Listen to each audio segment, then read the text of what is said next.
সাল্লাল্লাহু আলাইহি ওয়াসাল্লাম, রাসূল সাল্লাল্লাহু আলাইহি ওয়াসাল্লাম বলেছেন, আস-সালাতু ইমাদুদ্দিন, নামাজ হলো দ্বীনের স্তম্ভ। এক্সাম্পল শুরু ধরে নিন একটি ঘর, একটি সুন্দর ঘর, মানে একেবারে ইসলামটা একটি সুন্দর ঘর। ঘরের যেরকম ভিত হয়, তারপরে ঘরের দেয়াল হয়, তারপরে ঘরের ছাদ হয়। একজন বড় আলিম এই উদাহরণটা দিয়েছেন। এবং ঘরের ছাদের পরে মাল মেটেরিয়াল যেগুলো লাগে প্লাস্টারের জন্য, তারপরে আপনার পাথর ইত্যাদি, মার্বেল ইত্যাদি লাগে সৌন্দর্য করার জন্য ঘরে। তো বলছে যে এই যে ভিত, এই ভিতটা হলো ঈমান।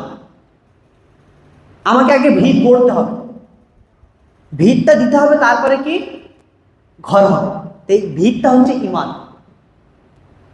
এই ঈমানের পরে এই ঈমানটা কাজে লাগবে কখন? ঈমানটা কাজে লাগবে কখন? আর এই ঘরের ভিতটা কাজে লাগবে কখন?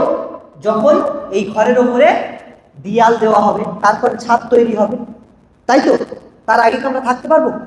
তো বলছে যে এই ঘরের ভিতটা ঈমান, আর এই দেয়ালটা হলো নামাজ।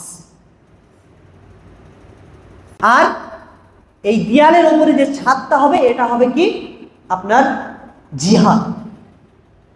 আর বাদ বাকি যে সমস্ত প্লাস্টার, তারপরে আপনার পাথর ইত্যাদি যেগুলো আছে, মাল মেটেরিয়াল দিয়ে যে ঘরটাকে সৌন্দর্য করবে, এগুলো রাসূল সাল্লাল্লাহু আলাইহি ওয়াসাল্লামের সুন্নাত। তো আমি যদি ঈমানকে বাঁচাতে চাই, যদি মুমিন হয়ে থাকতে চাই, তাহলে আমাকে নামাজ পড়তেই হবে। কারণ নামাজ হলো দ্বীনের স্তম্ভ, ইসলামের খুঁটি। ইমাম বাইহাকি রাহমাতুল্লাহি আলাইহি শুআবুল ঈমান কিতাবের 2807 নম্বর হাদিসের মধ্যে বর্ণনা করেছেন, قال رسول الله صلى الله عليه وسلم, রাসূল সাল্লাল্লাহু আলাইহি ওয়াসাল্লাম বলেছেন, আস-সালাতু ইমাদুদ্দিন, নামাজ হলো দ্বীনের স্তম্ভ। কার কথা এটা?